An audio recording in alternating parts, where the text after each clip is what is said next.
Hi F lovers, welcome back to my channel. Video को start करने से पहले अगर अभी तक आपने से किसी ने मेरे चैनल को सब्सक्राइब नहीं किया है तो प्लीज़ चैनल को सब्सक्राइब, वीडियो को लाइक और नीचे कमेंट करते हुए ज़रूर बताइएगा कि आज का ये पार्ट आप लोगों को कैसा लगा। तो चलिए, partners already written in fate season 2 के नेक्स्ट पार्ट को स्टार्ट करते हैं। लास्ट पार्ट में हमने देखा था कि यहाँ पे लैन वांगजी से जब विंग ने क्वेश्चन किया था कि क्या वो ये बोलना चाहता है कि उसे एडजस्ट करने में, मतलब विंग के साथ एडजस्ट करने में टाइम लगेगा या फिर उसे एक्सेप्ट करने में टाइम लगेगा। तो इसका बिना आंसर दिए ही लैन वांगजी वहाँ से जा चुका था, विंग से गुड नाइट बोल के। विंग पीछे से बस डम्बफाउंडली उसको देख के रह चुका था कि आखिरकार ये कैसा, मतलब किस तरीके का इग्नोरेंस है।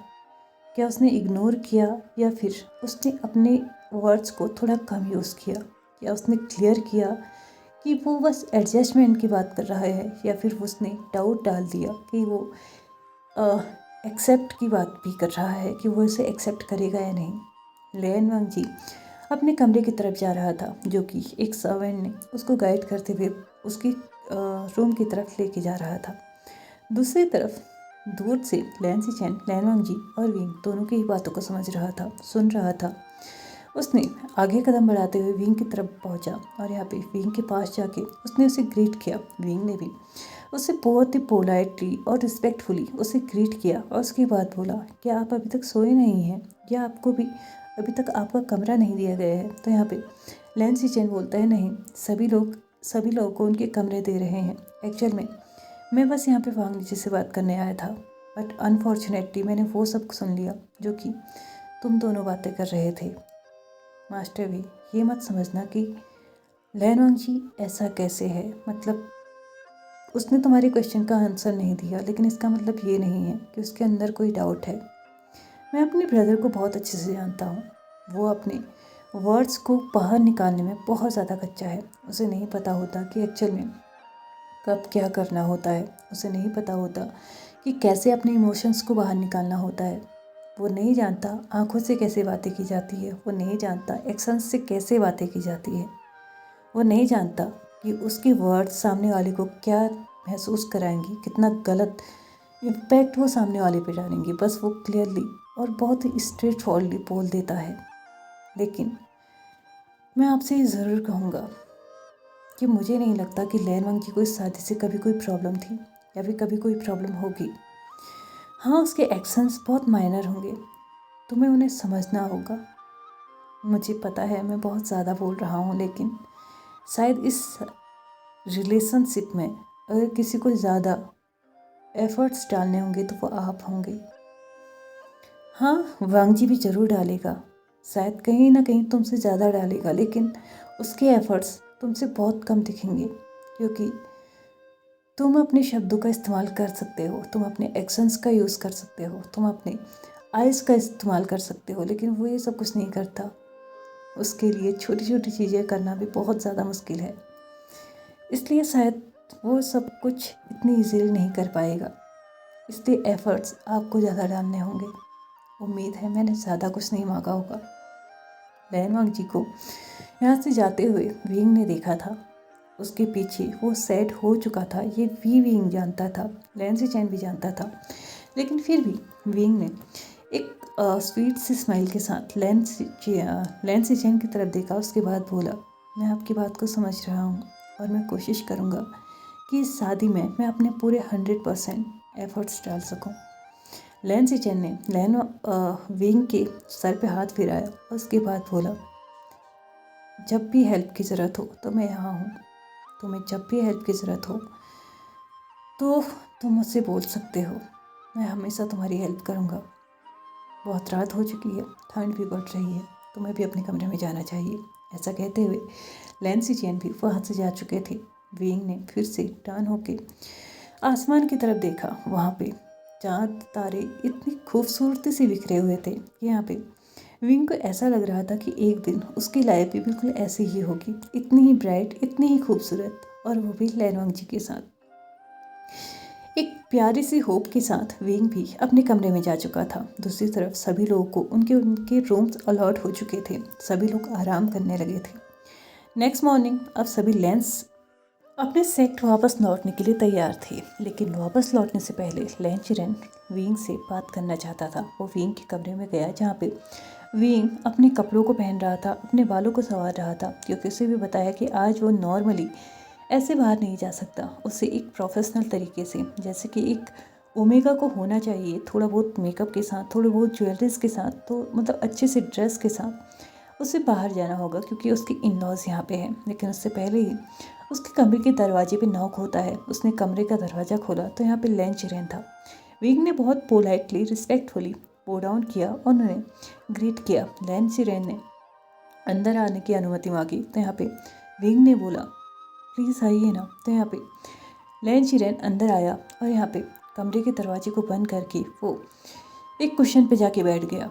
लैन वांग जी की अंकल यानी कि लैन चिरेन ने विंग को भी वहाँ पे बैठने के लिए बोला। विंग भी वहाँ पे जाके बहुत एलिगेंटली, मतलब एकदम ऐसे जैसे कि मतलब जिस तरीके की उम्मीद आज तक लैन चिरेन ने की नहीं थी ना विंग से, वो वैसे ही बैठा था, एकदम तहजीब के साथ।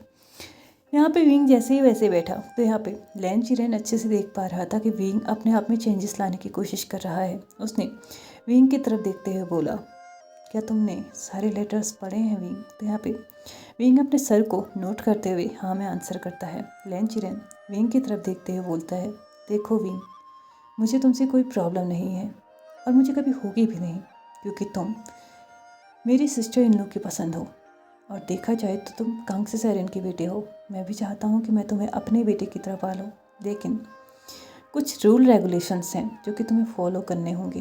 तुम उन्हें कभी ब्रेक नहीं कर सकते। जब तुम पहले लैंड सेक्ट आए थे तो एक स्टूडेंट की तरह, लेकिन अब जब लैंड सेक्ट आओगे तो तुम वहाँ के एक मेंबर बन जाओगे, और सिर्फ मेंबर ही नहीं, तुम बहुत ज़्यादा इम्पॉर्टेंट मेंबर बन जाओगे। एक ऐसा इंसान जिसको पूरे लैंड सेक्ट को रिप्रेजेंट करना होगा। हो सकता है आने वाले टाइम पे सारे लोग तुम्हारी वजह से लैंड सेक्ट को मतलब देखना स्टार्ट कर दें। हो सकता है तुम्हारे एक्शंस दूसरों को सीख दें कि उन्हें एक्चुअल में करना क्या है। तो मैं तुमसे उम्मीद बस यही कर रहा हूँ कि प्लीज़ कुछ ऐसा मत करना जिससे रॉन्ग चीज़ें स्प्लिट हो सभी जगह और लोग तुम्हारे ही इन सारी हरकतों को देख के ये सोचने लगे कि अगर तुम्हें छूट है तो सभी को छूट होगी। नियम ऐसे ही नहीं बनाए जाते, उन्हें निभाना पड़ता है। उन्हें बनाया जाता है ताकि हर एक जगह का अपना एक वातावरण फिक्स रहे। विंग अपने नज़र को झुकाते हुए लैन चिरेन से बोलता है मैं कोशिश करूँगा कि मैं आपके सेक्ट के किसी भी रूल को ना तोड़ूँ। यहाँ पे लैन चिरेन विंग से बोलता है लेकिन हाँ, अपने कैरेक्टर को कभी मत छोड़ना। तुम जैसे हो वैसे बहुत अच्छे हो, बस कभी गलत मत करना, कभी गलत का साथ मत देना। यहाँ पे विंग लैन चिरेन की तरफ थोड़ा सा कंफ्यूजिंग लुक में देख रहा था। तो यहाँ पे लैन चिरेन बोलता है मैं नहीं चाहता कि तुम अपनी इस मासूमियत को, अपनी शैतानियों को या फिर अपनी नोटी हरकतों को छोड़ो, लेकिन वो उतनी ही लिमिट तक करना जितने लिमिट तक वो हमारे रूल्स को ब्रेक ना करे, वो हमारी सेक्ट के उसूलों पे ना आ जाए, जहाँ पे हमें ये सोचना पड़ जाए कि हमारे ही सेक्ट के एक इम्पॉर्टेंट मेंबर को सज़ा देनी है। उम्मीद है तुम समझ रहे हो मैं क्या कहने की कोशिश कर रहा हूँ, क्योंकि ये बहुत बड़ी बात होगी अगर हमारे सेक्ट में आने के बावजूद भी तुम फिर से सज़ा के एक हकदार होते हो। तो मैं चाहता हूँ कि तुम सबके लिए एक रोल मॉडल बनो, ना कि एक ऐसा इंसान जो कि उन लोगों के सामने एक मजाक बन के रह जाए। तुम आने वाले टाइम पे जो हो वो नॉर्मल चीज़ नहीं है, वो बहुत बड़ी बात है। इसलिए तुम्हें ध्यान रखना होगा हर एक चीज़ का। और हाँ, तुम वांग जी को पहले से ही जानते हो, तुम्हें जैसे पता है कि वांग जी कैसा है, तो तुम्हें वहाँ भी कुछ ज़्यादा ही मेहनत करनी होगी। मुझे पता है हम तुमसे कुछ ज़्यादा ही उम्मीद कर रहे हैं, लेकिन उम्मीदें भी उनसे ही होती हैं जिनसे हमें ये उम्मीद होती है कि वो हमारी उम्मीदों को पूरा करेंगे। मुझे तुम में पूरा भरोसा है, मुझे तुमसे बहुत ज़्यादा उम्मीदें हैं, तो प्लीज़ कभी भी मुझे निराश मत करना। विंग लैन चिरेन की ऐसे शब्दों को सुन के एक चीज़ से तो मतलब फ्री हो चुका था कि भले ही लैन चिरेन कितना भी स्ट्रिक्ट बनता हो, लेकिन फिर भी उसके अंदर भी एक दिल है। वो भी मुझे एक बच्चे की तरह, एक बेटे की तरह पक्का ट्रीट करेगा, बहुत अच्छे से मतलब हर एक चीज़ का ध्यान देगा। तो यहाँ पे सबसे बड़ी डील अब उसे लैन वांगची के साथ ही करनी थी, क्योंकि बाकी जो मेन मेंबर यानी कि लैन सिचेन और लैन चिरेन थे वो कहीं ना कहीं विंग को समझने के लिए तैयार थे और उसका साथ भी देंगे इस बार की। इस चीज़ की उम्मीद उसे उनकी बातों से मिल रही थी। लेकिन यहाँ पे अब जो सबसे बड़ा हेडक उसका था वो था लैन वांगची। क्या लैन वांगची शादी के लिए तैयार है? शादी के लिए तैयार है तो क्या वो हम दोनों के बीच का जो रिश्ता होगा वो एक टिपिकल हस्बैंड्स की तरह होगा या फिर बहुत ज़्यादा लवी डबी वाला होगा? ये सारी चीज़ें विंग के दिमाग में चल रही थी। सभी लैंड सेक्ट के मेंबर जा चुके थे और अब यहाँ पे शादी की तैयारियां शुरू हो चुकी थी, क्योंकि 2 हफ्ते में ही लैन वांगजी और विंग दोनों की ही शादी थी। ये 2 हफ्ते भी जोर शोर से तैयारियों में निकल चुके थे और फाइनली अब लैन वांगजी और विंग की शादी का भी दिन आ चुका था। यहाँ पे आज लैन सेक्ट के बहुत सारे लोग लैन वांगजी के साथ, लैन सिचेन, लैन चिरेन के साथ जियांग सेक्ट आए थे। जियांग सेक्ट में भी एक बहुत बड़े लेवल में चीज़ों को अरेंज किया था। यहाँ पे जो भी चीज़ें ऑर्गेनाइज थी ना वो बहुत बहुत ज़्यादा लेवल्स और मतलब ऐसा लग रहा था ना कि जैसे यहाँ पे जो शादी आज हो रही है ना वो एक यूनिक तरीके से हो रही है। हर एक चीज़, हर एक डेकोरेशन, लोगों का स्वागत करने का तरीका, मतलब हर एक चीज़ अलग तरीके से की गई थी, जो कि हर किसी को बहुत ज़्यादा अट्रैक्ट कर रही थी अपनी तरफ। यहाँ पे लैन सिचेन लैन सेक्ट के लोग भी यहाँ पे पहुँच चुके थे। लैन सिचेन ने आके सबसे पहले विंग को देखने की इच्छा जाहिर की, क्योंकि वो जानना चाहते थे, वो देखना चाहते थे कि उनके होने वाला मतलब ब्रदर का हस्बैंड किस तरीके से तैयार हुआ है। यहाँ पे पहले ही लैन चिरेन ने उसको बोल दिया था कि अगर उसे तैयार मतलब नहीं होना है एक्स्ट्रा ज्वेलरीज, एक्स्ट्रा मेकअप के साथ तो वो ना हो, लेकिन हाँ रेड गाउन तो उसे पहनना ही होगा, रेड रोब्स उसे पहनने होंगे और मुंह पे उसे वेल भी डालना ही होगा। ये सारी चीज़ें पहले ही बोल दी गई थी, लेकिन हाँ ज्वेलरीज और मेकअप में उसकी मर्जी चलेगी, ये ऑलरेडी बोल दिया गया था। विंग जो कि एक कल्टिवेटर की तरह आज तक लाइफ जीते आया है, उसने कभी भी अपने आप को एक ओमेगा की तरह नहीं देखा है। बस हीट टाइम ही एक ऐसा टाइम होता है जहाँ पे विंग को ये रियलाइज़ होता है कि वो एक ओमेगा है। उसके अलावा कोई ऐसा टाइम नहीं आया है विंग की लाइफ में जहाँ पे उसे ये लगा हो कि वो एक ओमेगा है, उसे थोड़ा सा नाजुक होना चाहिए या फिर उसको चीज़ों को थोड़ा सा मतलब अलग तरीके से लेना चाहिए, लोगों के सामने भाग दौड़ करना, ये सारी चीज़ें उसे कम करना चाहिए, ये उसने कभी भी नहीं सोचा। जहाँ पे अदर ओमेगास अपने अल्फाज को अट्रैक्ट करने के लिए हैवी हैवी ज्वेलरीज, बहुत चटक रंग के कपड़े या फिर मेकअप वगैरह का यूज़ करती थी, वहीं पे विंग हमेशा ब्लैक रोब्स में रहता था ताकि वो अपनी एक अलग पहचान बना सके, या फिर रेड रोब्स में, मतलब ब्लैक और रेड रोब्स में, ताकि विंग की एक अलग पहचान हो, विंग एक अलग कैरेक्टर कहलाए। साथ ही साथ उसने कभी भी मेकअप को अपने फेस पे अप्लाई ही नहीं किया था आज तक। आज भी उसके लिए ये सब चीज़ें ना बहुत यूनिक हो रही थी, लेकिन हाँ जब उसने अपने आप को मिरर में देखा था ना तो उसे ऐसा लग रहा था कि कभी कभी ये भी होना चाहिए। हालांकि उसे ऑलरेडी परमिशन तो थी कि वो अपने तरीके से रहे, लेकिन फिर भी यहाँ पे शादी थी तो आज तो उससे भी सबसे ज़्यादा खूबसूरत लगना था, इसलिए उसने बहुत सारी एक्सेसरीज पहनी हुई थी अपने हेयर पे, एयर रिंग्स भी पहनी हुई थी और ज्वेलरीज, अदर ज्वेलरीज भी पहनी हुई थी। बहुत सारी चीज़ें थी जो आज विंग ने अपने आप में ना अप्लाई की हुई थी और अपने आप को मिरर में देख के ना वो बहुत ज़्यादा इतरा रहा था, क्योंकि वो सच में बहुत ज़्यादा खूबसूरत लग रहा था। लैन सिचेन ने जब ये देखा था ना कि विंग इतना सुंदर, वैसे तो विंग पहले भी बहुत ज़्यादा सुंदर था, लेकिन आज तो वो बिल्कुल बला के खूबसूरत लग रहा था। ऐसा लग रहा था कि आज तीनों लोक में जितने भी खूबसूरत स्त्री या पुरुष होंगे ना, अल्फा या ओमेगा या फिर बीटा होंगे ना, जितने भी खूबसूरत होंगे, उन्होंने अपना ग्लो आज विंग को दे दिया हो। आज के लिए विंग कुछ ज़्यादा ही सज संवर रहा था, और सवरे भी क्यों ना, क्योंकि आज उसकी शादी जो थी, लैन सिचेन ने कुछ कॉइन्स लिए, मतलब कुछ सिक्के लिए, उनको विंग के सर के चारों तरफ घुमाया, उसके बाद एक सर्वेंट को दे दिया और उसके बाद बोला कि ये हमारे होने वाले सन इन लॉ के एंड से जो नज़र उतारी गई है वो है। मैं चाहता हूँ कि यहाँ पे जितनी भी नज़र तुम्हें लगी है वो यहीं रह जाए, और हाँ आगे आने वाली नज़रों के लिए भी तुम्हें तैयार रहना होगा। मुझे लगता है कि आज तुम्हारी तबीयत तो ज़रूर ख़राब होगी, इसलिए अपने सिस्टर से बोल के अपने कान के पीछे एक काला टीका ज़रूर लगा लेना, क्योंकि कहते हैं कि काली चीज़, काला टीका तुम्हें काली नज़र से बचाते हैं। और हाँ, मुझे लगता है कि आज लैनवांग जी भी अपनी आंखों को तुमसे हटा नहीं पाएगा। विंग ने जैसे ही ये सुना तो ऑलरेडी ब्लश लगाए हुए उसके गालों पे ना और ज़्यादा ब्लश हो चुका था। वो बिल्कुल बीटरूट जैसे, मतलब बीटरूट का कहीं पे कुछ एक थोड़ा सा भी गिर गया तो वो बहुत ज़्यादा रेड हो जाता है ना, बिल्कुल वैसे ही विंग के गालों पे भी इस वक्त रेडनेस छाई हुई थी। लैन सिचेन ने टीस करते हुए बोला, अगर तुम्हें नॉर्मली ही और नेचुरली ही इतना ब्लश करना था तो तुम्हें ब्लश यूज़ ही नहीं करना चाहिए था।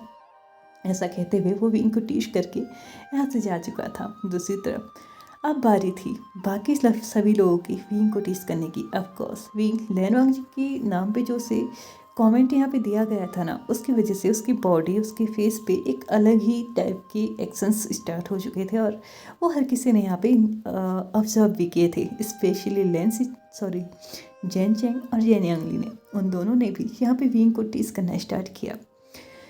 वो दोनों ही लैनवांग जी के नाम से विंग को सच में बहुत ज़्यादा टीस कर रहे थे और विंग बस उनसे ये बोल रहा था कि प्लीज़ मत करो, क्योंकि उसके लिए सच में बहुत ज़्यादा मुश्किल होते जा रहा था ये सब चीज़, मतलब जो टॉर्चर यहाँ पे अभी चल रहा था ना उसको सहन करना। फाइनली एक सर्वेंट आके यहाँ पे बताती है कि बाहर से ऑर्डर आया है कि विंग को बाहर लेके आया जाए। जेन यांगली और जेन चेंग दोनों ही विंग को अपने साथ कमरे से बाहर ले गए। जैसे कि रिचुअल था, फादर ही अपने बेटे को या फिर ओमेगा को, अपने ओमेगा बेटे या बेटी को उसके अल्फा के हाथ में देगा, लेकिन यहाँ पे ना ही विंग के फादर थे और ना ही अब उनके अंकल रह चुके थे, इसलिए इस रिचुअल को जेन चेंग ने पूरा किया था। जेन चेंग ने लैनवांग जी की तरफ अपने कदमों को बढ़ाया, विंग के हाथ को अपने हाथ में लिया और वहाँ पे जब वो पहुँच चुके थे तो उसने लैनवांग जी के बगल में विंग को बैठाते हुए लैनवांग जी की तरफ देखते हुए बोला, विंग हमारे लिए बहुत ज़्यादा प्रीसियस है, तो उम्मीद करता हूँ कि तुम उसका बहुत अच्छे से ध्यान रखोगे। अगर नहीं रख पाए तो मुझे बता देना। उसे हर्ट करने से अच्छा होगा कि तुम उसे बिल्कुल वैसे ही मुझे लौटा दो जैसे कि मैं अभी तुम्हें दे रहा हूँ। और हाँ, उसे कभी इस तरीके से हर्ट करने की कोशिश मत करना जैसे कि वो कभी कुछ कर ही नहीं सकता, क्योंकि अगर मुझे ऐसा कभी भी पता चला तो मैं ये भूल जाऊँगा कि तुम उसके हस्बैंड हो। इसलिए आज की बात अपने एक्शंस पे थोड़ा सा ध्यान देना, ताकि तुम किसी को, स्पेशली मेरे विंग को, कभी भी हर्ट ना कर सको। एक बाप अपनी बेटी के लिए जितनी चीज़ें कर सकता था ना, वो अपने विंग के लिए जेन चेंग उस वक्त सब कुछ कर रहा था।